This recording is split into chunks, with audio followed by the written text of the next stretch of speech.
तो चलिए भाई, आज हम लोग बिहेवियर ऑफ गैसेस चालू करने वाले हैं, ठीक है। और आप जानते हो बिहेवियर ऑफ गैसेस बहुत सिंपल टॉपिक है, इससे सवाल भी अच्छे बनते हैं। हालांकि हम लोग रिवीजन करेंगे, लेकिन हम लोग अच्छे से रिवीजन करेंगे, एकदम सिंपल कॉन्सेप्ट जो ज़रूरी है वो सब कुछ सिखाया जाएगा। तो बिहेवियर ऑफ गैसेस में लोगों को कुछ ग्राफ समझ नहीं आता कि ग्राफ कैसे बनाए जाते हैं। जब वो पी वी वर्सेस ग्राफ बनाएंगे या टी और वी वर्सेस ग्राफ बनाएंगे तो समझ ही नहीं आता कि किस बेसिस पे बनाया जाता है और ये कैसे बनाते हैं। तो आप घबराइए मत, ग्राफ है, ग्राफ एक लैंग्वेज है, आप सिंपल मान सकते हो भाई। जैसे हिंदी लैंग्वेज होता है, इंग्लिश लैंग्वेज होता है, ऐसे ही मैथ का भी अपना लैंग्वेज होता है, 2 + 2 4। ऐसे मैथ के लैंग्वेज में हम लोग ड्राइंग भी बना सकते हैं। समझ में आ गया?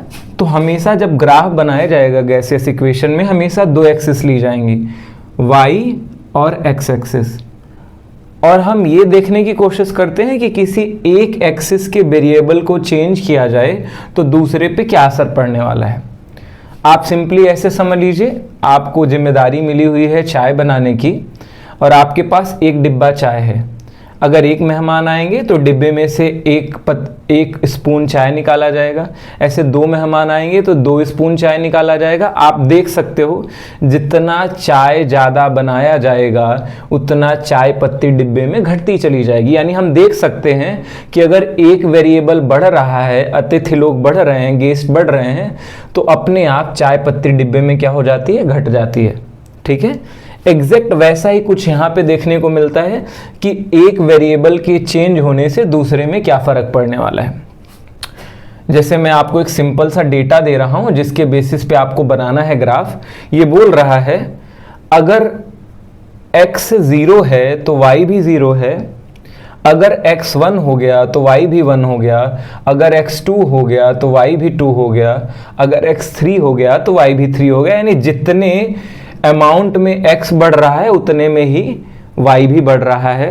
ज़रा हम ग्राफ बनाने की कोशिश करते हैं, आप धीरे धीरे समझ पाओगे। जैसे यहाँ पे 1 2 3 4, ऐसे यहाँ पे भी बना दिया जाए 1 2 3 4।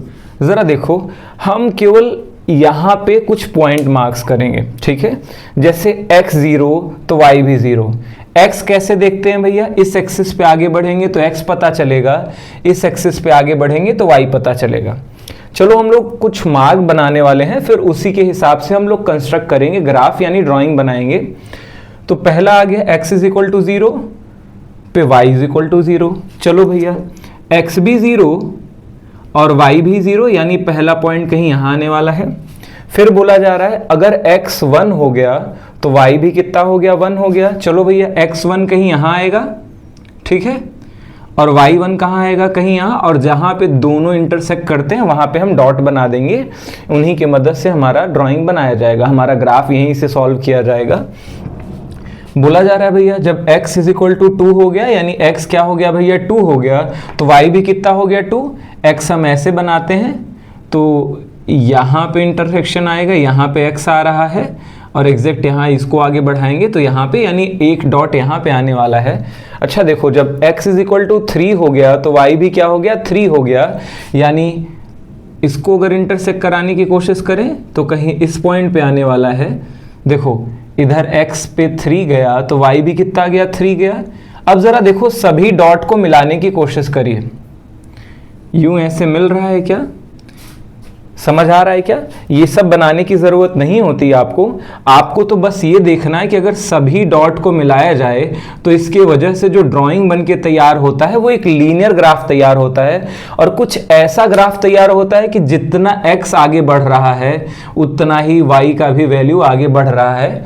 यानी हमने सीख लिया यहाँ पे कि अगर कभी 2 पैरामीटर एक साथ आगे बढ़ रहे हैं, दोनों का वैल्यू एक साथ बढ़ रहा है या दोनों का वैल्यू एक साथ घट रहा है, तो मुझे कुछ ऐसा तिरछा ग्राफ देखने को मिलेगा, वो भी स्ट्रेट लाइन। ये लाइन स्ट्रेट है लेकिन थोड़ा तिरछा है। समझ में आ गया क्या?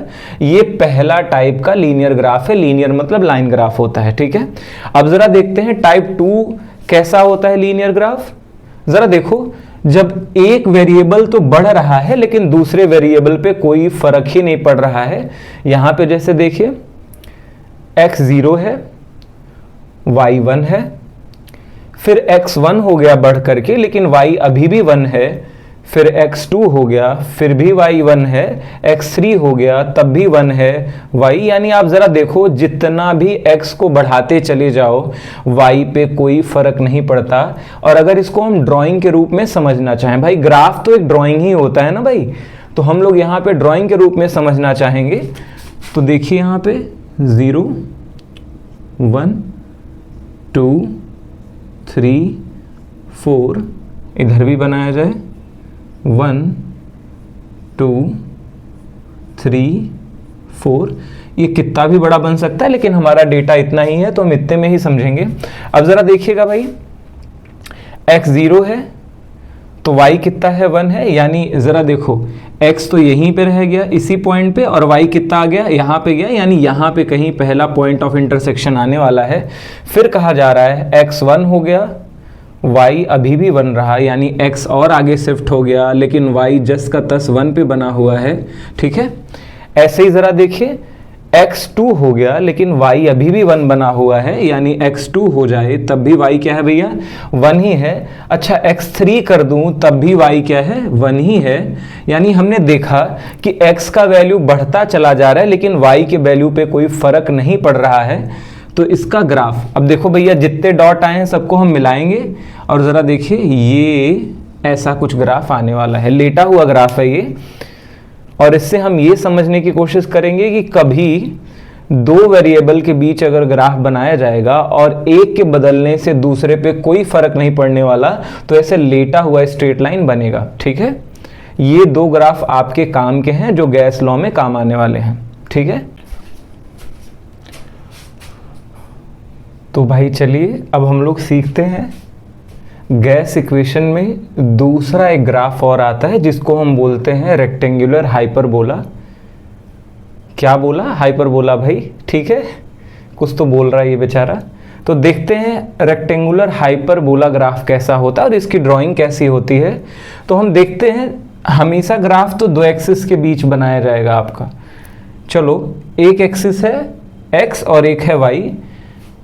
रेक्टेंगुलर हाइपरबोला ग्राफ में क्या होता है, अगर एक वेरिएबल बढ़ रहा है दूसरा वेरिएबल एग्जैक्ट सेम प्रोपोर्शनल से घट जाएगा, सेम प्रोपोर्शन से एग्जैक्टली घट जाएगा। जैसे आपको बोला जाए कि अगर x 0 है और उस समय y 4 है तो जैसे ही x 1 हुआ y 3 हो गया, x 2 हो गया तो y भी 2 हो गया, x 3 हुआ तो y 1 हुआ, x 4 हुआ y 0 हो गया। आप देख रहे हो जैसे जैसे x का वैल्यू बढ़ता चला जा रहा है y का वैल्यू ठीक उसी प्रोपोर्शन में घटता चला जा रहा है।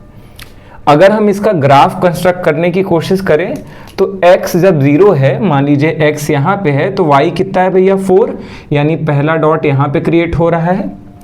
अब आगे बोला जाए अगर x का वैल्यू बढ़ करके 1 हो गया तो y कितना हुआ भैया 3, यानी x का वैल्यू जब 1 हुआ आगे बढ़ करके तो y का वैल्यू कितना हो गया भैया 3। अगर इसको हम आगे ले जाएं तो हमें लगेगा यहाँ पे कहीं इंटरसेक्ट कर रहे हैं। आगे देखिए भैया अगर x का वैल्यू बढ़ करके 2 हो गया तो y का वैल्यू घट करके 2 हो गया, यानी अगर ये 2 पे है तो ये भी कितने पे है भैया 2 पे है, तो हम एक डॉट यहाँ पे लगाएंगे। अच्छा देखिए अगर x का वैल्यू बढ़ करके 3 हो गया, यानी x का वैल्यू आगे बढ़ करके 3 हो गया तो y का वैल्यू कितना हो गया भैया 1 हो गया। तो ज़रा देखो x का वैल्यू हमने 3 कर दिया तो y का वैल्यू कितना हो गया 1 हो गया, यानी हम अगर इसको आगे ले जाएं तो यहाँ कहीं मीट होने वाला है ये एग्जैक्टली। ज़रा देखिएगा जब x का वैल्यू 4 हो गया तो y का वैल्यू कितना हो गया 0, यानी कहीं ऐसा ग्राफ यहाँ पे डॉट आने वाला है y का वैल्यू 0 और x का वैल्यू 4। और अगर ये ग्राफ बनाएंगे तो कुछ ऐसा ग्राफ बन के आएगा, यानी लिटरली हम बोल सकते हैं कि ये कुछ ऐसा ग्राफ आए अगर चांद जैसा। चांद देखा है क्या भैया, ये रहा y और ये रहा x, जब भी चांद जैसा ग्राफ आए, ठीक है, ईद का चांद ऐसा ही होता है क्या भैया, जब भी ऐसा ग्राफ आए इसको बोलते हैं रेक्टेंगुलर हाइपरबोला। और ये ड्राइंग जानते हो क्या बताता है, ये बताता है एक वेरिएबल जितने प्रोपोर्शन में घट रहा है दूसरा वेरिएबल उतना ही प्रोपोर्शन में बढ़ रहा है। और अगर आप ये 3 टाइप का ग्राफ याद रख सकते हो तो आपका गैस इक्वेशन का हर ग्राफ बनाया जा सकता है। ठीक है, ये बात समझ आ गया। तो चलिए भाई, अब हम लोग गैसियस इक्वेशन के बारे में सीखने की कोशिश करते हैं। तो जानते हो दुनिया में बहुत सारे गैस पाए जाते हैं, हम उनके स्वभाव के बारे में सीखेंगे। भैया आपको पता है कि सबका कुछ ना कुछ स्वभाव होता है, कोई गुस्सैल होता है तो कोई शांति होता है, ऐसे सबका अपना अपना होता है भैया। ठीक है, कोई नाराज फूफा जी होते हैं, ठीक है, हर बात पे नाराज हो जाते हैं। वैसे ही इस चैप्टर में हम लोग पढ़ेंगे कि गैस का स्वभाव क्या होता है। तो बोला जाता है, देखो दुनिया में जो गैस होते हैं, आप जानते हो दुनिया का कोई भी लोग परफेक्ट नहीं होता, रियल इंसान में कोई ना कोई कमी है। वैसे ही ये है रियल इंसान, ठीक है, या रियल गैस बोल दीजिए। रियल गैस ये सच वाला गैस है जो दुनिया में एग्जिस्ट करता है, लेकिन एक गैस हमने एज्यूम कर रखा है, ये ख्याली पुलाव वाला गैस है। आप समझ लीजिए ये दुनिया में एग्जिस्ट नहीं करता। इसको हमने क्यों एज्यूम किया, क्योंकि जानते हो जितने भी रियल गैस हैं, जितने भी सच वाले गैस हैं, सबका बिहेवियर अलग अलग है। ऑक्सीजन का अलग बिहेवियर है, नाइट्रोजन का अलग बिहेवियर है, हाइड्रोजन का अलग बिहेवियर है, हीलियम का अलग बिहेवियर है। अगर मैं पढ़ना चाहूँ तो मैं हर गैस के बारे में अलग अलग पढ़ना पड़ेगा, और ये तो भैया दुखी कर देगा क्योंकि सिलेबस बहुत ज़्यादा बढ़ जाएगा।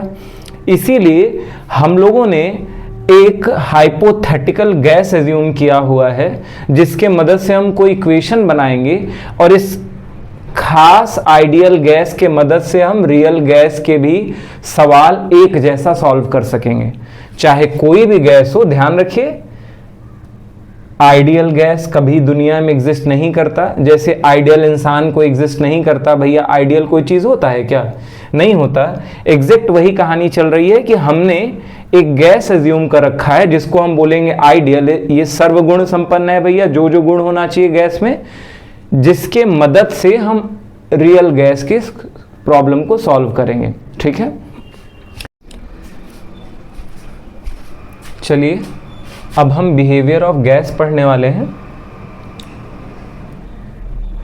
तो देखो, जैसे आपको बोला जाए कि आप कैसा रहना चाहते हो, तो आप बताओगे ना मेरे पास खूब पैसा हो, लाइफ सिक्योर हो, सब मज़े मज़े हो, बढ़िया खाने को मिले। लेकिन रियल दुनिया में क्या सब कुछ सही सही मिल जाता है क्या? कुछ भी ऐसा तो नहीं है कि कोई एकदम परफेक्ट है। अंबानी भी है भैया, उनका भी कमी है। अब अंबानी जी के लड़के को देख लीजिए, उसका पीछे से सरगंजा है बेचारा, इतना रुपया है लेकिन गंदा है। एग्जैक्ट वही कहानी चल रही है कि हम एक आइडियल गैस एज्यूम करेंगे जो दुनिया में एग्जिस्ट नहीं करेगा, लेकिन हम उसको एज्यूम करेंगे। हम देखेंगे भी इसका क्या फायदा होने वाला है, और जो गैस हम एज्यूम करेंगे उसको बोलेंगे आइडियल गैस। और आइडियल गैस दुनिया में एग्जिस्ट नहीं करता, आप जान लीजिए, हाइपोथेटिकल गैस है। रियल दुनिया में तो सच वाला गैस एग्जिस्ट करता है, जैसे oxygen, nitrogen, hydrogen, helium, neon, ये सभी चीजें गैसी हैं भाई। और हर गैस का अलग अलग नेचर होता है। तो अगर इंडिविजुअल गैस के बारे में आप पढ़ने जाओगे तो सबको अलग अलग पढ़ना पड़ेगा, सबकी स्टडी भी अलग अलग करनी पड़ेगी। हम चाहते थे कि हम सबकी स्टडी एक जैसा करें, या कम से कम एक फॉर्मूले की मदद से करें, या सभी को किसी एक तरीके से समझा जाए। और उसको समझने के लिए हमने एक हाइपोथेटिकल गैस एज्यूम किया जिसका नाम है आइडियल गैस। और हमने एज्यूम क्या क्या किया जरा देखिए भैया, जो इनके अंदर कमी थी या सब में जो अलग अलग था उन्हीं को हमने यहाँ पे एज्यूम कर लिया। एज्यूम क्या किया है भैया, हमने बोला कि हमारा जो आइडियल गैस होने वाला है, जो संस्कारी गैस होने वाला है, ये काइनेटिक थ्योरी ऑफ गैस को पूरी तरीके से मानेगा। और काइनेटिक थ्योरी ऑफ गैस क्या है भैया, इसमें बहुत सारे एजम्पशन लेंगे। एजम्पशन मतलब जानते हो, मान लेना, क्योंकि रियल दुनिया में एग्जिस्ट करता नहीं है। तो मैंने पहले क्या माना, गैस के मॉलिक्यूल जो होंगे उनका साइज बहुत छोटा होगा, इतना छोटा होगा कि इनको पॉइंट मास माना जा सकता है। आप देखिए, अगर मान लीजिए कोई आइडियल गैस एक बॉक्स में भरा हुआ है, जैसे ये रहा हमारा बॉक्स, ठीक है, इसके अंदर आइडियल गैस भरा हुआ है, तो आप जानिए ये इतना छोटा पार्टिकल होगा, इसके मॉलिक्यूल रियल में इतने छोटे होंगे, आपको ये डॉट डॉट दिखाई दे रहा है, इससे भी हजारों गुना छोटा होगा भाई, ठीक है। तो हम क्या बोलेंगे कि हमने जो गैस माना है, संस्कारी गैस जो है भैया, इसका पार्टिकल बहुत छोटा होने वाला, इतना छोटा कि इनको हम पॉइंट मास बोल देंगे। और पॉइंट इतना छोटा होता है, यानी ये पॉइंट जो मैंने बनाया है ये भी बहुत बड़ा है, ठीक है, इससे भी बहुत छोटा पॉइंट होगा, वो इतना छोटा होगा कि इसका मास नेग्लिजिबल होगा। ये बात आप समझ पा रहे हो क्या? और दूसरा हमने एजम्पशन क्या मान रखा है कि हमारे आइडियल गैस में क्या गुण होना चाहिए, इनके बीच इंटरमॉलिक्यूलर फोर्स नहीं होना चाहिए। इंटर मतलब होता है बिटवीन, मॉलिक्यूलर मतलब दो मॉलिक्यूल के बीच कोई फोर्स नहीं होना चाहिए, ना अट्रैक्शन का ना रिपल्शन का। यानी देखिए, जितने भी पॉइंट मासेस हैं, ये जितने भी मॉलिक्यूल्स हैं, इनके बीच कोई भी अट्रैक्शन फोर्स नहीं लग रहा है। यानी आइडियल गैस में आप ज़रा देखेंगे, हम मान बैठे हैं कि इनके बीच इंटरमॉलिक्यूलर फोर्स ऑफ अट्रैक्शन या रिपल्शन नहीं होता। अच्छा, इससे फ़ायदा क्या होगा ज़रा देखना, अगर इनके बीच इंटरेक्शन होगा ही नहीं तो जो जिस स्पीड से चल रहा है वैसा ही चलता रहेगा। लेकिन आप जानते हो, हमारे रियल गैस के बारे में अगर बात किया जाए तो रियल गैस का एक तो मास पॉइंट मास नहीं होता, इनका साइज कुछ तो होता है भाई, एकदम नेग्लिजिबल तो नहीं होता।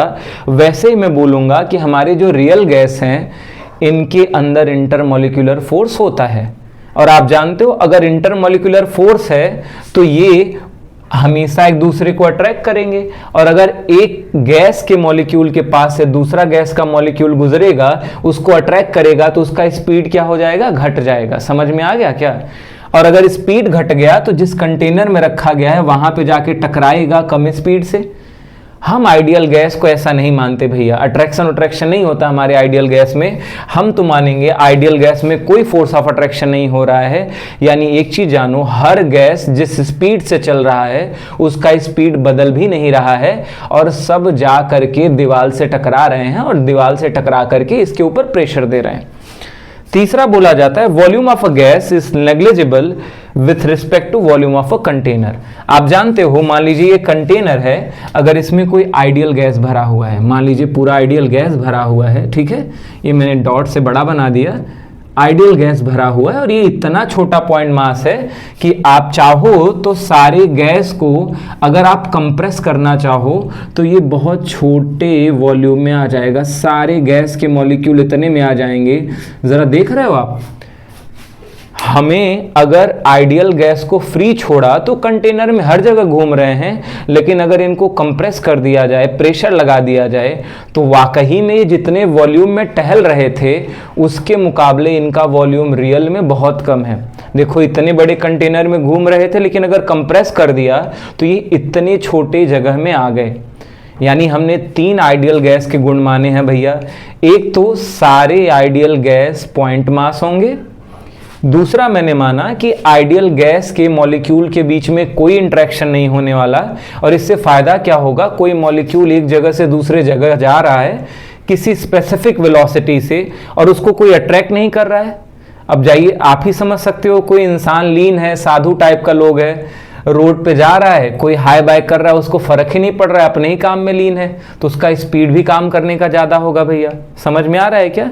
तो वही आइडियल गैस के बारे में कहा जा रहा है कि इसके बीच इंटरमॉलिक्यूलर फोर्स नहीं है, तो इंटरमॉलिक्यूलर फोर्स न होने की वजह से ये सक्सेसिव कोलिजन करेगा, लेकिन इसकी स्पीड बदलेगी नहीं, ठीक है।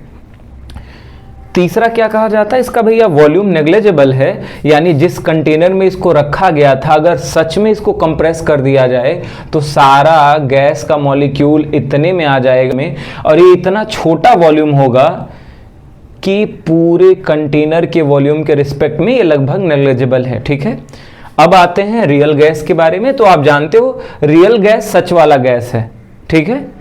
रियल गैस जैसे ऑक्सीजन हो गया, नाइट्रोजन हो गया, हीलियम हो गया, ये सभी हो गए, और ये लोग केटीजी को फॉलो नहीं करते, काइनेटिक थ्योरी ऑफ गैसेस को फॉलो नहीं करते। क्यों नहीं करते भैया? क्योंकि रियल गैस जो हैं उनका कुछ न कुछ तो मास है, और वो पॉइंट मास से कुछ तो ज़्यादा है, कुछ तो उनका मास है, आगे बोला जा रहा है। और रियल गैस में इंटरेक्शन भी होता है, यानी एक रियल गैस दूसरे रियल गैस को इंटरेक्ट करेगा, उसको अट्रैक्ट करेगा। तो अगर ये सक्सेसिव कोलिजन कर रहे हैं, कोई एक मॉलिक्यूल दूसरे मॉलिक्यूल के पास जा रहा है, वो उसको बुलाएगा, ठीक है, कि आ जाओ आ जाओ, और वो थोड़ा बहुत तो अट्रैक्ट होगा और अपने ध्यान से हटेगा, तो थोड़ा बहुत स्पीड भी उसका कम हो जाएगा। और तीसरा बोला जाता है रियल गैस का वॉल्यूम सिग्निफिकेंट होता है, ऐसा नहीं है कि नेग्लिजिबल है। जिस कंटेनर में रखा जाता है अगर उसको कंप्रेस किया जाएगा तो इतना कम थोड़ी ना हो जाएगा कि उसको इग्नोर कर सकते हैं, ऐसा कुछ भी नहीं कर सकते। अब आपका सवाल आता होगा कि भैया हम आइडियल गैस एज्यूम क्यों कर रहे हैं? तो सिंपल सा बात है, आइडियल गैस के मदद से हम सारे गैस के सवालों को सॉल्व करेंगे, इनके नेचर को पढ़ेंगे। अगर मैं ऐसा एजम्पशन ना लेता तो हमें हर गैस का बिहेवियर अलग अलग पढ़ना पड़ता, और ये तो काफ़ी दुखी कर देता हमको भाई कि 10, 12, 15 गैस हैं, सबके बारे में पढ़िए, और इतना गैस के बारे में पढ़ेंगे तो दुखी हो जाएंगे, ठीक है। इसीलिए हम दुख को कम करने के लिए हमने एक आइडियल बिहेवियर माना। हाँ, इसके मदद से हम एक इक्वेशन बनाएंगे जिसका यूज करके हम रियल गैस के सारे एस्पेक्ट्स को भी सॉल्व कर सकते हैं, ठीक है। यहां तक बात समझ आ रहा है क्या? तो भाई लोग अब हम लोग देखते हैं कि आइडियल गैस इक्वेशन है क्या, जो इस एजम्पशन के बेसिस पे बनाया गया है। वो है PV is equal to nRT, ठीक है भाई। ये इक्वेशन आइडियल गैस के लिए अप्लाई होता है।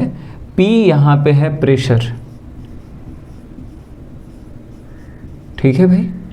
V यहां पे है वॉल्यूम ऑफ गैस,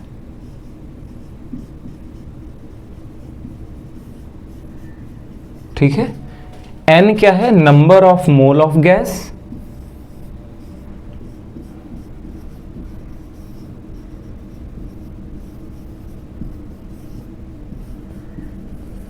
और T यहां पे भैया क्या है? टेम्परेचर,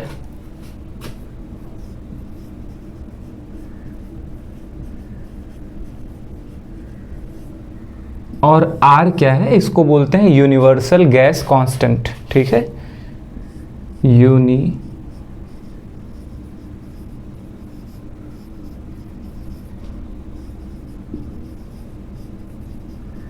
ठीक है भाई। और आप जानते हो यही कहा जाता है आइडियल गैस इक्वेशन, ठीक है, जो हम लोगों ने किस बेसिस पे बनाए हैं? आइडियल गैस के हाइपोथेटिकल बिहेवियर के बेसिस पे हमने बनाए हैं। PV is equal to nRT। और आप ये इक्वेशन याद रखेंगे तो इसके मदद से हम बहुत सारे गैस लॉस पढ़ेंगे, ठीक है। आप ये याद कर लीजिए, PV is equal to nRT, जहाँ पे P है pressure of the gas, V है volume of the gas, N number of moles of the gas, R क्या है? यूनिवर्सल गैस कांस्टेंट है, और T क्या है? टेम्परेचर है, ठीक है। यहाँ तक आप समझ पा रहे हो? तो आगे आपको बहुत सारी चीज़ें समझ में आने लगेंगी। तो चलिए भाई, अब हम लोग पढ़ने वाले हैं behaviour of gas.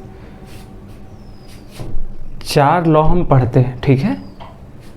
Gas equation में हम लोग 4 लॉ पढ़ते हैं, एक बॉयल्स लॉ, एक चार्ल्स लॉ, एक गे-लुसैक लॉ, और एक एवोगैड्रो लॉ।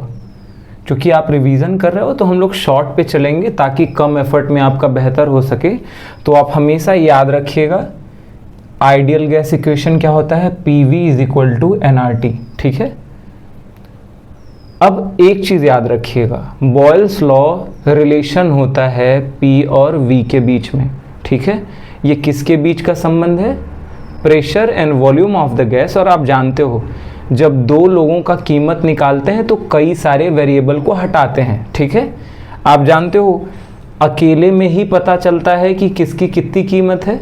तो अगर हम देखना चाहते हैं कि वॉल्यूम के बदलने से प्रेशर पे क्या फ़र्क पड़ता है गैस के, या प्रेशर बदलने पे वॉल्यूम पे क्या इफेक्ट पड़ता है गैस का, तो इसके लिए मुझे बहुत सारे वेरिएबल कांस्टेंट करने पड़ेंगे जो बदले ना, ठीक है।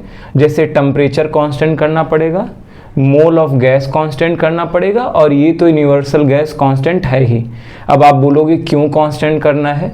अगर मैं बोल रहा हूँ कि मैंने वॉल्यूम बढ़ाया इसी के वजह से प्रेशर कम हो गया, और अगर मुझे टेम्परेचर कांस्टेंट नहीं रखा है तो आप सवाल कर सकते हो कि कैसे आप मान रहे हो कि ये जो प्रेशर में चेंज आ रहा है वो वॉल्यूम के बढ़ाने से आ रहा है, हो सकता है वो टेम्परेचर चेंज से आ रहा हो।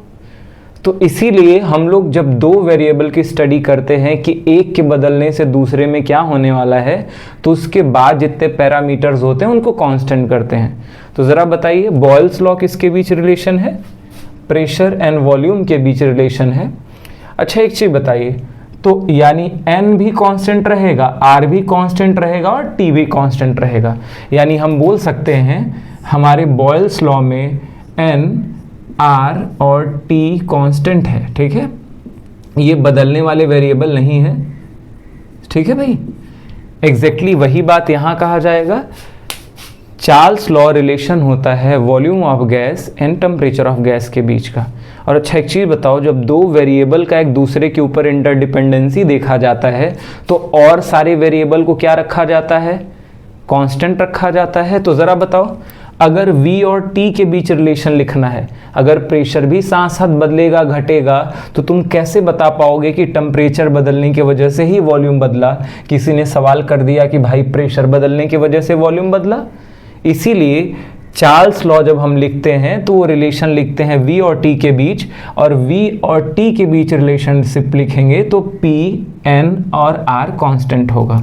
यानी हम लिख सकते हैं प्रेशर N और R क्या है भैया? कांस्टेंट है, ठीक है, ये बदलने वाले पैरामीटर्स नहीं हैं। अब तीसरा चल रहा है गेलुसैक लॉ।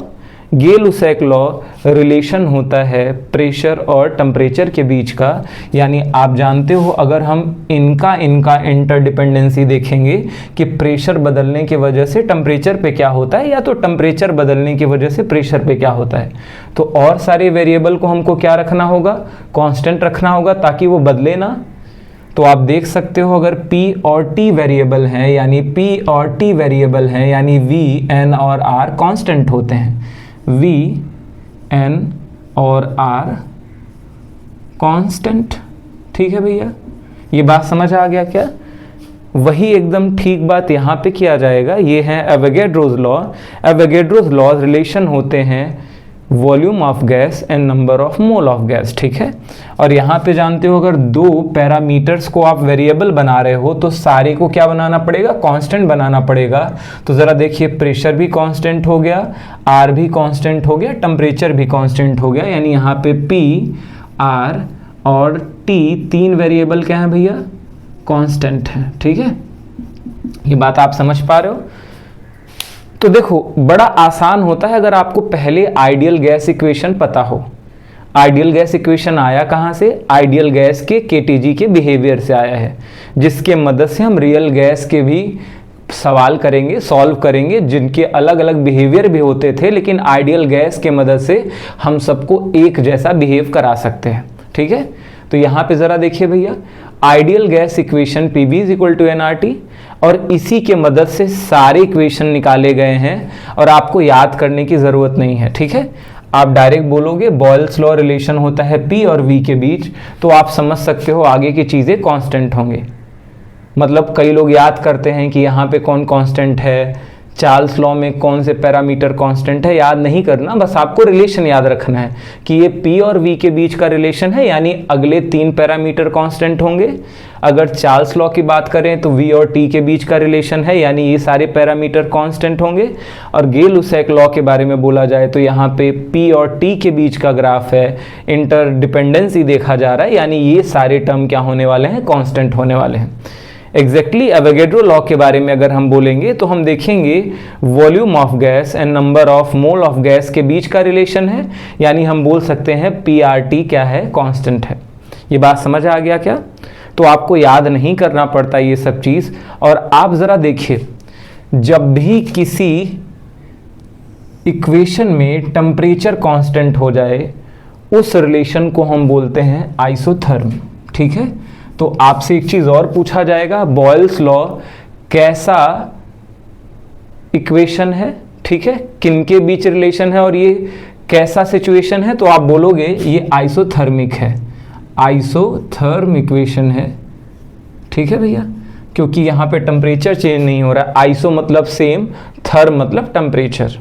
ऐसे देखिए चार्ल्स लॉ में प्रेशर चेंज नहीं हो रहा है, कांस्टेंट है, और इसको बोलते हैं आइसोबैरिक प्रोसेस। ठीक है, कोई भी गैस जिसका प्रेशर कांस्टेंट हो और मैं वॉल्यूम घटा करके टेम्परेचर बढ़ेगा कि घटेगा देखना चाहूं, इसको हम बोलेंगे आइसोबैरिक प्रोसेस।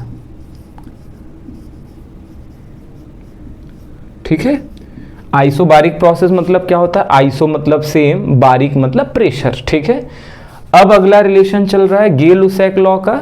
गे-लुसैक लॉ में जरा देखो, वॉल्यूम कांस्टेंट है और अगर किसी भी इक्वेशन में, किसी भी चीज में अगर वॉल्यूम कांस्टेंट होता है तो वो प्रोसेस कैसा होता है? इसको बोलते हैं isochoric process. Iso CHORIC choric process. ठीक है, ये बात आप समझ पा रहे हो क्या? अब बात आता है कि चलो भैया आपने सही तो बोला कि बॉयल्स लॉ PV के बीच का रिलेशन है, चार्ल्स लॉ VT के बीच का रिलेशन है, लेकिन आप ये बताइए कि रिलेशन है कैसा? एक के बढ़ाने पे दूसरा घट रहा है कि बढ़ रहा है? तो आप जरा देखिए, इसी इक्वेशन को कॉपी करेंगे, आपको याद नहीं करना पड़ता बिल्कुल भी, मैं बोल रहा हूं आपको बस ये याद होना चाहिए कि बस प्रेशर और वॉल्यूम के बीच के रिलेशन को हम क्या बोलते हैं? Boyle's law. कैसा रिलेशन है वो तो आसानी से बन जाएगा। चलिए आप बताइए, यहाँ पे 3 एस्पेक्ट कॉन्सेप्ट हैं, सॉरी कांस्टेंट है, तो आप बोल सकते हो PV तो कांस्टेंट के बराबर आ गया। कांस्टेंट को हम ऐसे कुछ मान लेते हैं, चलिए C मान लेते हैं। तो ज़रा देखो प्रेशर और वॉल्यूम के बीच क्या रिलेशनशिप होने वाला है, इसको आगे देखो P, और अच्छा इस टर्म को दूसरे साइड ले जाओगे तो क्या हो जाएगा? डिवाइड हो जाएगा क्या? यानी P = C/V। ठीक है, और आप जानते हो जब भी हम प्रोपोर्शनैलिटी देखते हैं तो कांस्टेंट हटा देते हैं, यानी P = inversely proportional to 1/V। ठीक है, इसका मतलब जानते हो क्या होता है? एक वैल्यू जैसे जैसे बढ़ेगा दूसरा वैल्यू एग्जैक्टली उतने ही वैल्यू में घटता चला जाएगा। जैसे आपको पता है डिनोमिनेटर का वैल्यू जितना बड़ा होता है ओवरऑल वैल्यू उतना छोटा होता है। जैसे मैं बोलूँ 1/2, 1/4, 1/8, ज़रा देखिए भैया जैसे जैसे डिनोमिनेटर का वैल्यू छोटा होता जा रहा है, सॉरी बड़ा होता चला जा रहा है, ओवरऑल वैल्यू उतना छोटा होता चला जा रहा है। जैसे ये रहा भैया, अगर वॉल्यूम की जगह यहाँ पे 2 लिखा जाए तो प्रेशर कितना आने वाला है? 0.5 आने वाला है। ये बात समझ पा रहे हो क्या? अगर वॉल्यूम की जगह यहाँ पे 4 लिख दिया जाए तो ये वैल्यू कितना आने वाला है? 0.25 आने वाला है। यानी आप ऑब्जर्व कर रहे हो, अच्छा अगर वॉल्यूम की जगह यहाँ पे 8 लिख दिया जाए तो यहाँ पे क्या आने वाला है? 0.125। और आप ऑब्जर्व कर रहे हो जैसे जैसे डिनोमिनेटर का वैल्यू बढ़ता चला जा रहा है ओवरऑल वैल्यू क्या होता चला जा रहा है? घटता चला जा रहा है। समझ में आ गया? यानी यहाँ प्रेशर और वॉल्यूम के बीच का रिलेशन कैसा है? P = inversely proportional to V। यानी अगर वॉल्यूम बढ़ाओगे गैस का तो प्रेशर घटेगा, और अगर प्रेशर बढ़ाओगे तो वॉल्यूम घटेगा। ये दोनों के लिए रिलेशन हो सकता है, एक के बढ़ाने पे दूसरा घटता है, इसको बोलते हैं इनवर्सली प्रोपोर्शनल। ठीक है, अब आगे आता है भैया चार्ल्स लॉ के बारे में। तो चार्ल्स लॉ देखिएगा, ये किसके बीच रिलेशन है? वॉल्यूम और टेम्परेचर के बीच का। ठीक है, और वॉल्यूम और टेम्परेचर के बीच का रिलेशन है तो कैसा रिलेशन है? मैं बिल्कुल नहीं बोलता याद करने के लिए, आप यहाँ पे जाइए, pressure constant, number of mole constant, R constant, यानी आप बोल सकते हो, ज़रा देखना V P कांस्टेंट है तो सबको हटा दो, और आगे T लिखना है, यानी आप लिख सकते हो = CT। ठीक है, और जब भी आप C को हटाओगे तो कांस्टेंट ले लिया। कांस्टेंट मतलब ऐसा वैल्यू जो बदलने वाला नहीं है। भाई मान लीजिए कोई प्रेशर है, कोई यूनिवर्सल गैस कांस्टेंट है, इनका मल्टीप्लिकेशन तो कांस्टेंट ही आने वाला है। ना ये बदल रहा हूँ, ना ये बदल रहा हूँ, ना ये बदल रहा हूँ, और जो नंबर नहीं बदल रहा है उनका मल्टीप्लिकेशन भी क्या होता है? कांस्टेंट होता है, बदलता है नहीं। तो वही बात हम यहाँ बोलेंगे। ज़रा देखो V = कांस्टेंट इनटू टेम्परेचर, और अगर हमें प्रोपोर्शनैलिटी देखनी है तो कांस्टेंट को हटाना पड़ेगा, V = directly proportional to T। ठीक है, यानी वॉल्यूम बढ़ाने से टेम्परेचर बढ़ेगा, वॉल्यूम घटाने से टेम्परेचर भी घटेगा। ये बात आप समझ लीजिए, या उल्टा समझ लीजिए, जब भी आप टेम्परेचर बढ़ाते हो वॉल्यूम बढ़ता है गैस का, जब टेम्परेचर घटाते हो तो वॉल्यूम भी गैस का क्या हो जाता है? घट जाता है। ठीक है, तीसरा रिलेशन आ रहा है गे-लुसैक लॉ। गे-लुसैक लॉ जरा देखिए किसके बीच का रिलेशन है, P और T के बीच का रिलेशन है। हम खुद डिराइव कर लेंगे कि कैसा रिलेशन है, डायरेक्टली प्रोपोर्शनल या इनवर्सली प्रोपोर्शनल। कहां से? आइडियल गैस इक्वेशन के से। ठीक है, आपको तो बस इतना याद रखना होता है कि गे-लुसैक लॉ में किसके बीच का रिलेशन है। ठीक है, P और T के बीच का रिलेशन है। जरा देखो P और T को छोड़ करके सभी को क्या बना दो? कांस्टेंट बना दो, और ये आ जाता है P is equal to C into T. और आप जानते हो कांस्टेंट तो एक फिक्स नंबर है। इसको हटाते हैं, हम देखते हैं कि प्रेशर के चेंज से टेम्परेचर पे क्या बदलाव आने वाला है। तो आप देख सकते हो यहाँ पे P is directly proportional to T। ठीक है, यानी अगर टेम्परेचर बढ़ाया जाएगा तो प्रेशर भी बढ़ेगा, और प्रेशर बढ़ाया जाएगा तो टेम्परेचर भी बढ़ेगा, या उल्टा कह दो प्रेशर घटाया जाएगा तो टेम्परेचर भी घटेगा किसी गैस का। ठीक है, कब? जब वॉल्यूम कांस्टेंट हो। ठीक है, अब अगला चल रहा है एवोगैड्रोस लॉ। एवोगैड्रोस लॉ क्या कहता है? Volume of gas is directly proportional to mole. आप यहां से डिराइव कर सकते हो। जरा देखो V और N के बीच का आपको रिलेशन देखना है, तो सारे पैरामीटर को हम क्या करेंगे? कांस्टेंट रखेंगे, बदले ना ताकि। तो हम क्या कह सकते हैं? V is equal to C into N. और आप जानते हो कांस्टेंट को तो हम हटा सकते हैं, और हमने हटाया तो ये हो गया V is directly proportional to N। ठीक है, volume of gas is directly proportional to number of mole of gas. ठीक है, ये बात आप समझ पा रहे हो क्या? अब अच्छा देखते हैं इनका रियल दुनिया में कोई एक्सप्लेनेशन है क्या। आप देख सकते हो बॉयल्स लॉ कहाँ कहाँ फॉलो होता है। आपके एग्जाम में ये पूछा जाता है कि बॉयल्स लॉ कहाँ फॉलो हो रहा है, चार्ल्स लॉ कहाँ फॉलो हो रहा है, वो हम देखते हैं। तो आप जानते हो ये वाला लॉ कहाँ फॉलो होता है? आपने बलून में गैस भरा है क्या? देखो आप नेचर में खड़े हो, मान लीजिए अभी तापमान रूम का 35 डिग्री सी है। आप क्या करोगे? बलून के नोजल पे प्रेशर लगाओगे, फूकोगे, तो उसका वॉल्यूम क्या होगा? घटेगा गैस का। नेचुरल वॉल्यूम गैस का ज़्यादा होता है, लेकिन आपने हाई प्रेशर से भरा है तो नोजल में क्या हो जाता है? घट जाता है। यानी आप अगर बलून को फिल करते हो, वो कौन सा प्रोसेस होता है? बॉयल्स प्रोसेस होता है। अब आप बोलोगे अंदर जाकर के वॉल्यूम बढ़ तो रहा है, लेकिन नोजल जहां से आप एयर प्रेशर दे रहे हो वहां पे प्रेशर लगाते हो तो वॉल्यूम क्या हो जाता है? घट जाता है, और उस समय टेम्परेचर कांस्टेंट होता है, टेम्परेचर बदलता नहीं है। रूम टेम्परेचर है भैया, जिस टेम्परेचर पे आप भर रहे हो। अब जरा चार्ल्स लॉ की बातें चल रही कि चार्ल्स लॉ कहाँ पे एप्लीकेबल है। अगर आपको बताया जाए कि भैया चार्ल्स लॉ कहाँ एप्लीकेबल है, तो हम देखने की कोशिश करते हैं। तो आप जानते हो ना, ये गैस सिलेंडर आपने देखा है क्या? गैस सिलेंडर अगर आप टच करो तो ठंडा रहता है। क्यों? क्योंकि उसके अंदर ज़्यादा गैस के वॉल्यूम को हमने क्या कर दिया? घटा दिया। समझ में आ गया क्या? तो उस समय क्या हो जाता है? टेम्परेचर भी घट जाता है और हमें ठंडा होता है। फील आप करोगे गैस सिलेंडर कैसा लगता है? ठंडा ठंडा फील होता है। इसका रीज़न क्या है? क्योंकि वहाँ पे वॉल्यूम घटाया गया, बड़े वॉल्यूम के गैस को हमने क्या कर दिया? कम वॉल्यूम में रख दिया, तो उसका टेम्परेचर भी क्या हो चुका है? घट गया, इसीलिए वो ठंडा लगता है। परफ्यूम को बॉटल भी टच करोगे वो भी ठंडा लगेगा। ये बात समझ में आ गई? क्योंकि वहाँ पे भी वॉल्यूम घटा दिया है गैस का, तो उसका टेम्परेचर भी क्या हो जाता है? घट जाता है। अब आगे चलते हैं गे-लुसैक लॉ। गे-लुसैक लॉ आप देख सकते हो, pressure is directly proportional to temperature, और ये आपने प्रेशर कुकर में देखा होगा। जेम्स वॉट का जो स्टीम इंजन था वहाँ पे देखा होगा। ज़रा देखिए, जब आप गैस चूल्हे पे प्रेशर कुकर में खाना बनाते रहते हैं, आप क्या करते हैं? खाने का टेम्परेचर बढ़ा रहे हैं, प्रेशर कुकर का टेम्परेचर बढ़ा रहे हैं, तो क्या प्रेशर भी बढ़ता है क्या? और एक वक्त इतना ज़्यादा प्रेशर हो जाता है गैस का, जो गैस बन रहा है उस कुकर के अंदर, कि आपके C2 को उठा देता है, ट्रेन चला देता है भैया। स्टीम इंजन तो ट्रेन वाला ही था ना भैया, ट्रेन स्टीम इंजन से चला करता था। यानी टेम्परेचर अगर आप बढ़ाओगे तो प्रेशर भी क्या हो जाता है? बढ़ जाता है। ठीक है, अब आता है एवोगैड्रोस लॉ। एवोगैड्रोस लॉ बहुत आसान है।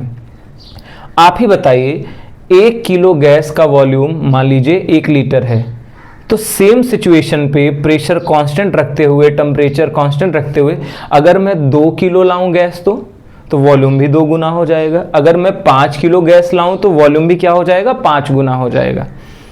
अब बात आता है इनसे सवाल कैसे किए जाएं। बहुत आसान सवाल होते हैं, आप बस यहां तक समझ लो तो आगे समझा जा सकता है। ठीक है, तो चलिए भाई, अब हम लोग सीख रहे हैं पहला बॉयल्स लॉ। हमने जैसे पता कर लिया था कि बॉयल्स लॉ रिलेशन किसके बीच होता है, P और V के बीच, और ये 3 पैरामीटर कांस्टेंट होते हैं, टेम्परेचर, यूनिवर्सल गैस कांस्टेंट और नंबर ऑफ मोल। अब हम देख रहे हैं कि मान लीजिए मैंने कोई एक गैस लिया जिसका शुरुआती प्रेशर P था और शुरुआती वॉल्यूम V था, ठीक है। मैंने क्या कर दिया, प्रेशर को बदल दिया, P2 कर दिया। मान लीजिए पहले 1 atm प्रेशर था, मैंने 2 atm कर दिया। तो बताओ, अगर हमने प्रेशर बढ़ाया है तो वॉल्यूम वैसे ही घटेगा, यानी P2 is inversely proportional to V2। जब P1 था इनवर्सली प्रोपोर्शनल टू V1 था, P2 भी क्या हो जाएगा, इनवर्सली प्रोपोर्शनल टू V2, क्योंकि यहाँ पे टेम्परेचर R और मोल तो कांस्टेंट ही है। ये बात समझ आ रहा है। अब जरा देखो, अगर हम इक्वेशन 1 को इक्वेशन 2 से डिवाइड करें तो क्या आता है, P1 by P2 is equal to V2 by V1। Opposite चलता है, आपको याद करने की जरूरत नहीं है। देखो, P1 का इनवर्स क्या होता है, V1, और P2 का इनवर्स क्या होता है, V2 होता है। ठीक है, यहां तक बात आप समझ पा रहे हो। अब हम जरा ग्राफ के बारे में देखते हैं कि क्या होता है बॉयल्स लॉ का ग्राफ। ठीक है, तो मैंने एक यहां पे सिचुएशन क्रिएट किया हुआ है कि मान लीजिए कोई प्रेशर है 4 और उस समय वॉल्यूम कितना है 1। अब मैंने क्या किया, प्रेशर को 4 से घटा के 3 कर दिया, तो वॉल्यूम कितना होने वाला है। तो जरा देखो, इसको मैंने रिप्रेजेंट किया है V2 से, तो मैं एग्जैक्ट वैसे लिखूंगा क्या, P1 by P2 is equal to V2 by V1। P1 के जगह मैंने रखा 4, P2 के जगह मैंने क्या रखा 3, क्योंकि मैंने घटा करके प्रेशर अपने आप क्या कर दिया 3। V1 मुझे पता है, V1 कितना है भैया, जरा देखना 1, और V2 कितना है वही पता हो जाएगा। और आप जानते हो V2 कितना आ रहा है 4/3, यानी यहाँ पे V2 की जगह आप लिख सकते हो 4/3, या इसी को लिख सकते हो भैया 3 1 जा 3, पॉइंट आ जाएगा 3 3 जा 9, लगभग 1.34 के बराबर आने वाला है। अच्छा देखो, अब मैंने प्रेशर को 3 से कटा करके 2 कर दिया। आप चाहो इनसे सॉल्व कर लो या इनसे सॉल्व कर लो। मैं ले रहा हूं P1 और P3, तो मैंने लिया है P1 by P3 is equal to, अच्छा देखो P3 का इनवर्स क्या होता है V3, तो P1 by P3 is equal to V3 by V1। P1 के जगह मैंने 4 रखा, गिवन था, और P3 के जगह मैंने क्या रख दिया 2 भैया, क्योंकि मैंने प्रेशर को घटा करके 3 से क्या कर दिया है 2।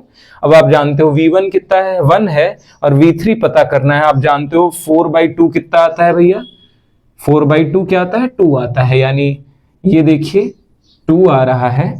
अब अगला चल रहा है भैया, चलो मैंने प्रेशर को 2 से घटा के 1 कर दिया, तो वॉल्यूम क्या होने वाला है जरा देखते हैं। जब टेम्परेचर कांस्टेंट है, R कांस्टेंट है, N कांस्टेंट है, तो पक्का ये तो बॉयल्स लॉ लगने वाला है। फिर वही फॉर्मूला जरा देखिए, मैंने P1 बाई P4 लगाया है, P1 बाई P4 इसका उल्टा चलता है, तो यहाँ पे V4 बाई V1 आएगा। P1 4 था, P4 कितना था 1 था, तो जरा देखो V1 कितना था 1 था, V4 आ गया, और आप जानते हो 4/1 क्या होता है 4 होता है, यानी V4 कितना आ गया भैया 4 आ गया। आप ध्यान से देख रहे हो क्या, एक चीज यहाँ पे ऑब्जर्व करने वाली है, जैसे जैसे प्रेशर घट रहा है वैसे वैसे वॉल्यूम बढ़ रहा है। अब इससे हम ग्राफ बनाने की कोशिश करते हैं, ध्यान से देखिएगा भैया। हम यहाँ पे ड्राइंग बनाएंगे, ग्राफ बनाएंगे कि मैथ देखिए इसको कैसे लिखा जा सकता है। भैया मैथ का भी अपना भाषा होता है, वो इसको कुछ अपने तरीके से ड्राइंग बना करके बातचीत कर सकता है हमसे। तो जरा देखो, P1 कितना था भैया 4 था, तो V1 कितना था 1 था, यानी जब वॉल्यूम 1 था तो प्रेशर कितना था 4 था, यानी अगर आप इनका इंटरसेक्शन करोगे तो कहीं इस पॉइंट पे आने वाला है। ठीक है, दिख रहा है, ये हो गया P1 V1। अब आगे कहा जाता है जब मैंने प्रेशर को 4 से 3 किया तो वॉल्यूम कितना हो गया 1.34 हो गया, यानी 4/3 हो गया। जब प्रेशर को 4 से 3 किया गया तो ये जरा देखो 1 से थोड़ा सा ज्यादा होगा। ठीक है, ये यहां और ये यहां कहीं। ठीक है भाई, 1.34 क्या होता है 1 से थोड़ा ज्यादा, 2 से थोड़ा सा कम, यानी ये देखिए दूसरा डॉट आ गया। अब बोला जाता है प्रेशर अगर 2 हो गया, जरा देखिए प्रेशर घट रहा है, कितने पे आ गया 2 पे आ गया, तो वॉल्यूम भी कितना हो गया 2 हो गया। यानी अगर आप इनको आगे बनाना चाहोगे तो इस पॉइंट पे इंटरसेक्ट करेंगे, तीसरा डॉट आ रहा है। अब बोला जा रहा है अगर प्रेशर 1 हो गया तो वॉल्यूम कितना हो गया, 4 हो गया। ये हमने ये गैस लॉ का इक्वेशन लगा करके सॉल्व किया है भैया। तो जरा देखो, जब ये 1 हो गए तो ये कितने हो गए, 4 हो गए। और जरा इनको ड्रॉ करने की कोशिश करिए, क्या चांद वाला ग्राफ आ रहा है क्या? हमने पहले शुरू में सीखा था ये कि जब भी एक के बढ़ने से दूसरा घटे हाइपरबोला ग्राफ आएगा। इधर P होगा और इधर क्या होगा, V होगा। ठीक है, अब एक और ग्राफ देखने की कोशिश करते हैं। जरा बताइए, P इंटू वी कर रहे हैं यहाँ पे, 4 इंटू 1 कितना होता है भैया, 4 होता है। 4 इंटू 1 कितना होता है, 4। अच्छा बताइए, 4/3 इंटू 3 कितना होता है, ये भी कितना होता है, 4 होता है। जरा देखो, 2 इंटू 2 भी कितना होता है, 4 होता है। अच्छा एक चीज बताइए, 1 इंटू 4 भी क्या होता है, 4 ही होता है। ठीक है, अब हम किसके बीच ग्राफ कंस्ट्रक्ट करना चाहते हैं, P into V versus V या P into V versus P। आप चाहे जो भी ग्राफ ड्रॉ कर लो। हमने एक तरफ रखा है PV और एक तरफ क्या रखा है, P। आप यहाँ पे V भी रख सकते हो, वॉल्यूम की भी बातें की जा सकती हैं। जरा देखो, प्रेशर 4 था तब PV कितना था, 4 था। यानी प्रेशर जब 4 था तो PV भी कितना था भैया, 4 था। जब प्रेशर 3 हुआ तब PV कितना रह गया, फिर ही 4 रह गया। तो प्रेशर जब हुआ 3 तब भी ये PV 4 है। अच्छा एक चीज बताइए, अगर प्रेशर घट करके 2 हो गया तब भी PV का मल्टीप्लिकेशन कितना है, 4 ही है। यानी जरा देखो, ये घट करके 2 हो गया तब भी PV का मल्टीप्लिकेशन क्या है भैया, 4 है। जरा देखना, प्रेशर घट करके 1 हो चुका है, फिर भी PV का मल्टीप्लिकेशन 4 आने वाला है, यानी एग्जैक्ट यहां आने वाला है। और सारे डॉट को आप मिलाओगे तो एक सीधा लाइन बनेगा। समझ में आ गया? ये टाइप 2 वाला स्ट्रेट लाइन है कि एक के बदलने से दूसरे पे फर्क नहीं पड़ रहा है, तो PV का प्रोडक्ट हमेशा कांस्टेंट रहता है। वो तो मुझे पहले से भी पता था, हमने इसी को तो लिखा था, P is inversely proportional to V। यानी आप बोल सकते हो कि PV इज इक्वल टू क्या आएगा, हमेशा कांस्टेंट आएगा। समझ में आ गया क्या? यानी ये पैरामीटर बदलने वाला नहीं। आप प्रेशर बदल रहे हो, वॉल्यूम बदल रहे हो, लेकिन PV हमेशा लीनियर आने वाला, लेटा लाइन आएगा। इसको क्या बोल सकते हो भैया, लेटा लाइन आता है। जब एक के बढ़ने से दूसरा घटे, रेक्टेंगुलर हाइपरबोला। जब एक के घटने या बढ़ने से दूसरे पे फर्क ही ना पड़े, लेटा हुआ स्ट्रेट लाइन ग्राफ।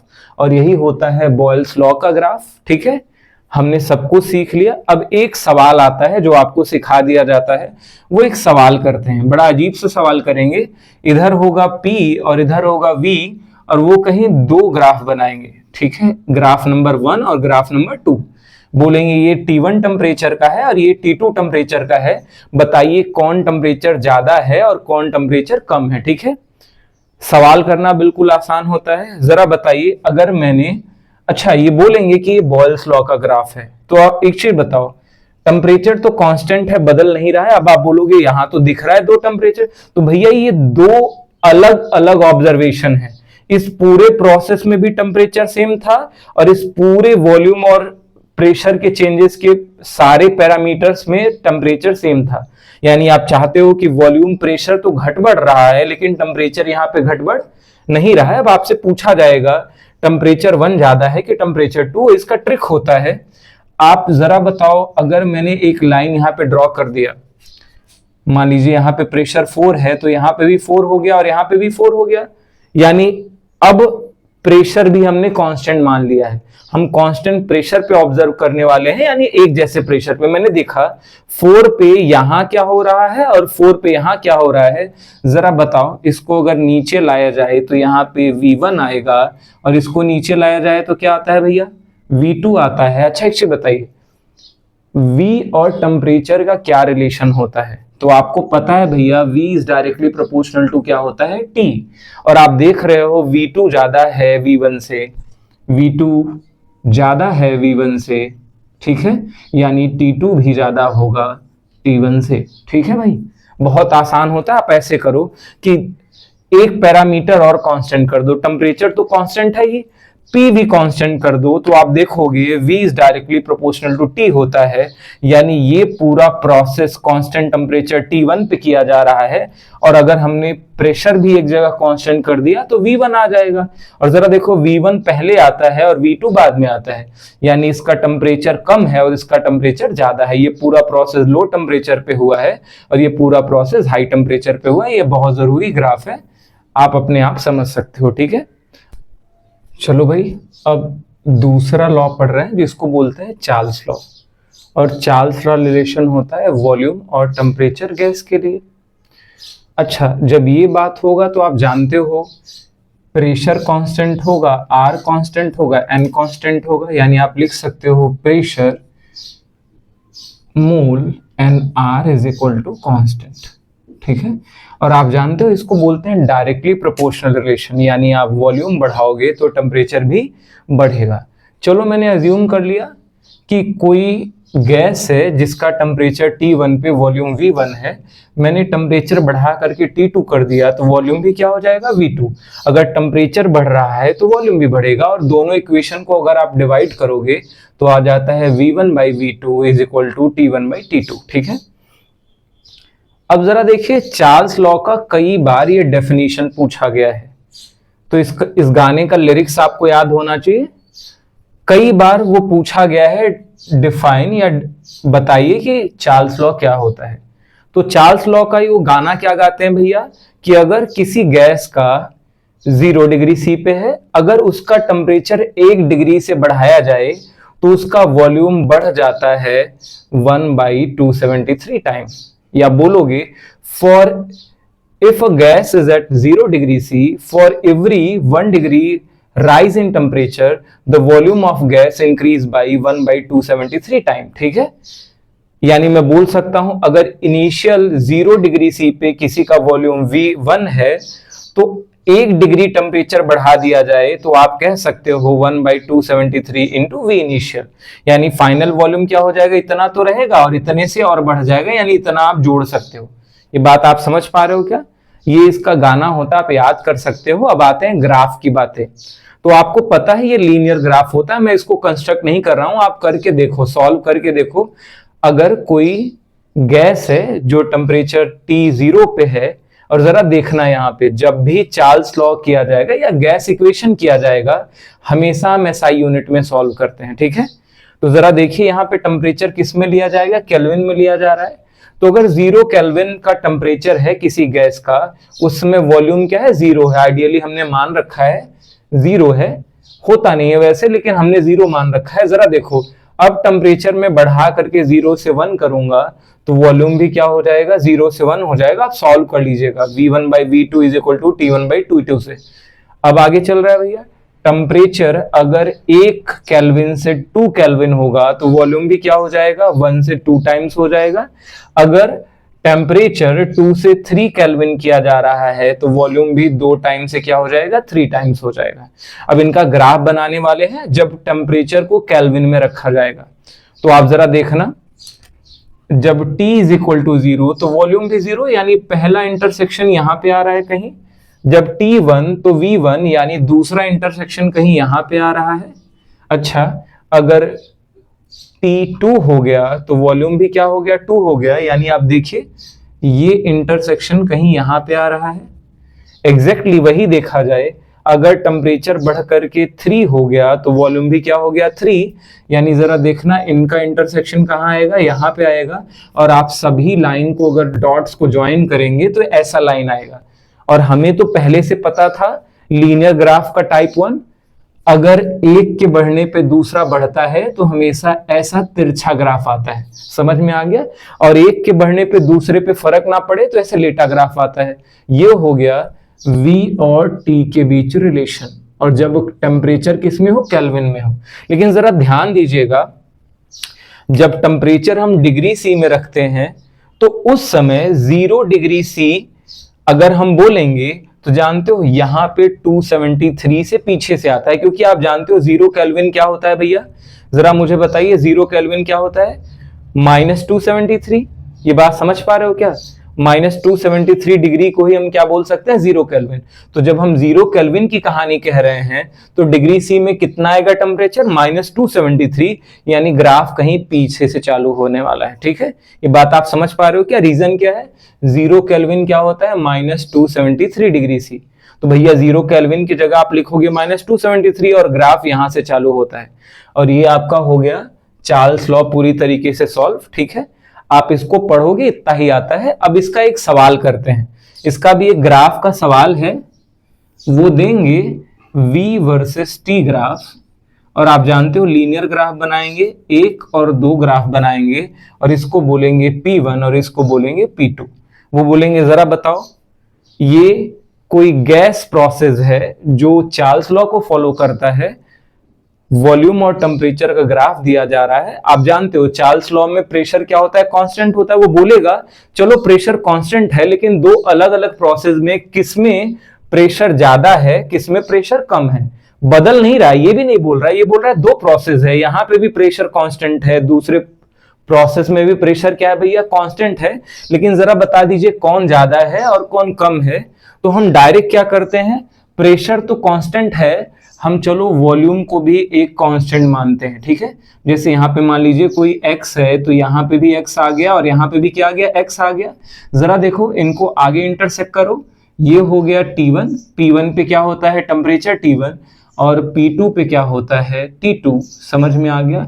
और अब आप जरा देखो प्रेशर और टेम्परेचर का क्या रिलेशन होता है, P is directly proportional to क्या होता है, T होता है। तो बताओ T1 बड़ा है कि T2? आप जानते हो इधर जाने पे T का वैल्यू बदलेगा, यानी T2 बड़ा है T1 से, यानी आप बोल सकते हो P2 बड़ा है P1 से। ठीक है, बहुत आसान होता है, आप ऐसे सॉल्व कर सकते हो। ये ग्राफ बहुत पॉपुलर होता है, आपसे पूछा जाता है। ठीक है, गैस लॉ पढ़ते हैं जिसको बोलते हैं गे लुसैक लॉ।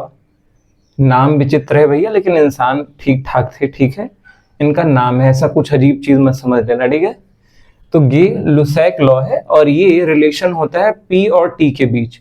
मैंने तो आपको डायरेक्टली बोल दिया, आपको रिलेशन याद नहीं करना है, इनवर्सली प्रोपोर्शनल है कि डायरेक्टली प्रोपोर्शनल है। हम गैस इक्वेशन की मदद से इसको सॉल्व कर सकते हैं। और मुझे पता है P is directly proportional to T का रिलेशन आने वाला है। और यहाँ पे वॉल्यूम, नंबर ऑफ मोल और टेम्परेचर क्या होता है, कांस्टेंट होता है। अब आप जानते हो ऐसा आपने देख लिया है, जैसा चार्ल्स लॉ था वैसा ही गे लुसैक लॉ है, बस वहां पे वॉल्यूम का टेम्परेचर से रिलेशन था, यहाँ पे प्रेशर का टेम्परेचर से रिलेशन है। तो यहाँ पे हम ज्यादा समय नहीं देंगे। तो देखो अगर कोई गैस है जिसका टेम्परेचर T1 है, उस समय प्रेशर क्या है, P1 है। अगर टेम्परेचर बढ़ा के T2 कर दिया जाए तो प्रेशर भी बढ़ के क्या हो जाएगा, P2। और ये दोनों इक्वेशन को सॉल्व करोगे तो P1/P2 is equal to T1/T2 आ जाएगा। और आप जानते हो ये डायरेक्ट प्रोपोर्शनल रिलेशन है, एक के बढ़ने से दूसरा भी बढ़ता है और इसका ग्राफ ऐसा ही आएगा तिरछा, जैसे हमने ने सीखा था अभी। अब बोला जा रहा है इसका लिरिक्स भी आता है लिखने को, जरा बताइए डेफिनेशन बता दीजिए गे लुसैक लॉ का। तो वही एग्जैक्ट डेफिनेशन है, वही जो लिरिक्स हमने पहले पढ़ा था बॉयल्स लॉ के लिए, सॉरी चार्ल्स लॉ के लिए, वही यहां पे भी पढ़ा जाएगा। ठीक है, कैसे पढ़ेंगे भैया? बोला जा रहा है कि लिरिक्स क्या है, अगर किसी गैस का प्रेशर 0 डिग्री सी पे P0 है तो जितनी डिग्री सी आप बढ़ाएंगे, हर 1 degree C rise in temperature पे उसका प्रेशर बढ़ जाएगा 1/273 पॉइंट। यानी आप बोल सकते हो अगर किसी गैस का इनिशियल प्रेशर P0 था या P इनिशियल था, तो अगर टेम्परेचर बढ़ाया जाए तो कितना हो जाएगा, अगर आप 1 डिग्री बढ़ा रहे हो तो P initial plus 1/273 P initial हो जाएगा, यही फाइनल आ जाएगा। ठीक है, और ये लास्ट आपका लॉ यहाँ पे चल रहा है एवोगैड्रोस लॉ। एवोगैड्रोस लॉ भी लगभग एक जैसा है, volume is directly proportional to mole. यानी अगर आप मास बढ़ाओगे, वजन बढ़ाओगे तो वॉल्यूम भी गैस का बढ़ेगा। ये बात सबसे आसान होता है, 10 किलो गैस लाओगे तो वॉल्यूम ज्यादा होगा इन कंपैरिजन टू अगर आपके पास 5 किलो गैस है। ठीक है, ये बात आप समझ पा रहे हो। और आप जानते हो ये भी डायरेक्टली प्रोपोर्शनल रिलेशन है, और डायरेक्टली प्रोपोर्शनल रिलेशन ऐसे बोल सकते हो V1/V2 is equal to N1/N2। Exact तीनों लास्ट के इक्वेशन एक जैसे होते हैं और ग्राफ यही आएगा, जब एक के बढ़ने पे दूसरा बढ़े तो ग्राफ ऐसा आता है। और ये आपका सारा गैस लॉ समाप्त होता है। अब इसके न्यूमेरिकल देखने वाले हैं हम, ठीक है। यहां तक जिसको नहीं समझ में आया वो हमसे पूछ सकता है। अब हम लोग न्यूमेरिकल कर रहे हैं। न्यूमेरिकल करते वक्त आपको बहुत कुछ बताया गया होगा कि पता करिए बॉयल्स लॉ है या चार्ल्स लॉ है या एवोगैड्रो लॉ है। जब तक पता नहीं होगा तब तक न्यूमेरिकल होगा नहीं। तो मैं बोलता हूं ये गलत बात है। आप ये इक्वेशन याद रखिए, P1 V1 by T1 is equal to P2 V2 by T2। सारे न्यूमेरिकल इसी से सॉल्व हो जाते हैं, कुछ भी नया करने की जरूरत नहीं होती, ठीक है। जैसे जरा इस सवाल को करते हैं, volume of gas at 27 degree C. अच्छा, एक बात और ध्यान रखिएगा, जब भी न्यूमेरिकल सॉल्व करिए हमेशा टेम्परेचर केल्विन में लेना है। और अगर टेम्परेचर केल्विन में नहीं दिया गया है तो आप कैसे केल्विन में कन्वर्ट करेंगे, जो भी डिग्री सी दिया गया है उसमें 273 ऐड करेंगे, ठीक है। ये बात एकदम कंफर्म जान लीजिए। जैसे ये सवाल करना हुआ तो आप कर सकते हो। जरा बताओ, इसने बोला गैस 27 डिग्री सी पे 200 सेंटीमीटर क्यूब है, ठीक है। तो बताइए उस गैस का वॉल्यूम 173 डिग्री पे क्या होगा अगर प्रेशर कांस्टेंट है। अब आपको याद नहीं आ रहा है कि ये कौन सा लॉ है जिसमें प्रेशर कांस्टेंट होता है। अरे भैया ये याद है ना, लिखिए P1 V1 by T1 is equal to P2 V2 by T2, ठीक है। अच्छा बताओ, प्रेशर कांस्टेंट है यानी ये वेरिएबल हटा क्या, ये वेरिएबल हट गया, ये V1 by T1 is equal to V2 by T2 आ गया। मुझे नहीं पता क्या होने वाला है। लॉ अगर आपको याद नहीं है तब भी आप न्यूमेरिकल कर सकते हो। अब V1 के जगह जरा देखिए, V1 कितना है भैया, इसने बोला है T1 है 27 डिग्री सी, यानी आप बोल सकते हो 27 प्लस 273, ये करोगे केल्विन में आ जाएगा। और उसमें वॉल्यूम कितना है भैया, 200 सेंटीमीटर क्यूब, ठीक है। यहां तक बात समझ में आ गया। अब अगला चल रहा है, वॉल्यूम V2 पूछा जा रहा है आपसे। V2 हमें पता नहीं है, T2 कितना है जरा बताइए। 173 डिग्री है, यानी आप केल्विन में लिखना चाहोगे तो 173 इन प्लस 273, ठीक है भाई। ये अटपटा सा थोड़ा दिया गया है, आप कोई बात नहीं, इसको कर सकते हो। अब आप रख दीजिए यहां पे वैल्यू, V1 के जगह रखिए क्या, 200 सेंटीमीटर क्यूब, ठीक है। अच्छा, T1 के जगह क्या रखेंगे, 273 प्लस 27 क्या होता है, 300 केल्विन, ठीक है। अच्छा एक चीज बताइए, T2 कितना है, पहले V2 हमें पता करना है, V2 लिखा, और T2 कितना है 173 प्लस 273, ठीक है। आप सॉल्व करना चाहो, ठीक है, ये पूरा केल्विन में आ गया। अब आप इस टर्म को इधर ले जा सकते हो, तो हो गया 200 सेंटीमीटर क्यूब बाई 300 केल्विन। और जरा देखो ये टर्म इधर डिवीजन में है, इधर आएगा मल्टीप्लिकेशन में हो जाएगा। जरा हम जोड़ते हैं, 3 3 क्या होता है 6 होता है, और 7 7 क्या होता है 14 होता है, 14 1 कैरी हो गया, 2 1 3 1 4, ठीक है।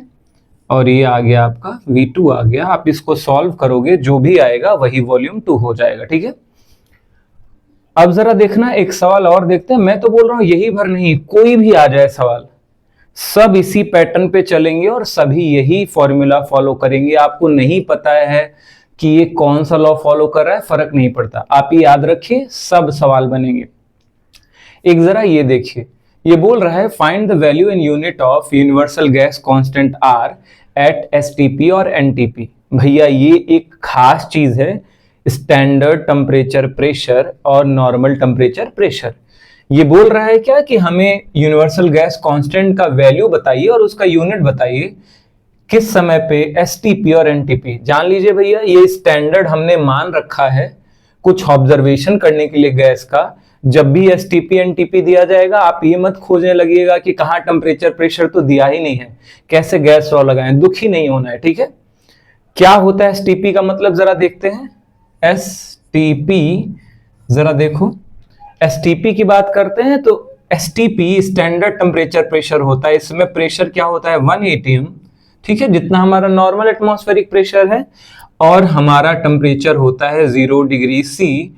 और साथ में जानते हो, अगर गैस 1 मोल लिया जाए, कितना लिया जाए भैया, 1 मोल, तो 1 मोल गैस का वॉल्यूम हमेशा, जान लीजिए 1 मोल गैस का वॉल्यूम हमेशा एसटीपी या एनटीपी पे होता है 22.4 लीटर। ये आगे आपको समझाया जाएगा।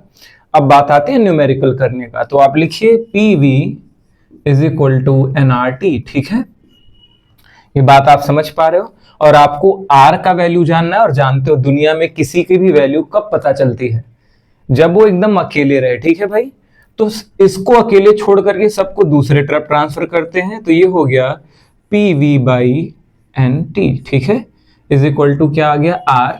बात अगर यूनिट की आती है, जरा देखते हैं, पूरा वैल्यू लिखा जाएगा। प्रेशर को हम लिखते हैं 1 atm। ठीक है, वॉल्यूम को कितना लिखेंगे, 22.4 लीटर। ठीक है, अच्छा देखो मोल कितना लिया जा रहा है, 1, तो यहां पे मोल हम कितना रखेंगे, 1 मोल। ठीक है, और जरा देखो 0 डिग्री सी, हम क्या डिग्री सी रखेंगे कि इसको केल्विन में रखेंगे, और अगर केल्विन में रखेंगे तो जरा बताइए केल्विन में जोड़ने पे क्या आएगा, 0 + 273। 0 डिग्री सी में 273 जोड़ोगे, केल्विन का वैल्यू आ जाएगा, और जोड़ोगे तो 273 ही आता है, यानी मैं बोल सकता हूं 273 केल्विन, और आप यहां पे रख देंगे। ठीक है, 273 केल्विन। ठीक है भाई, और अगर इसको आप सॉल्व करना चाहोगे, सॉल्व करोगे, ओवरऑल आ जाता है 0.0821। और जरा देखो यूनिट क्या आ रहा है, एटीएम लीटर। ठीक है, और नीचे क्या आ रहा है, mole into kelvin, mole into kelvin.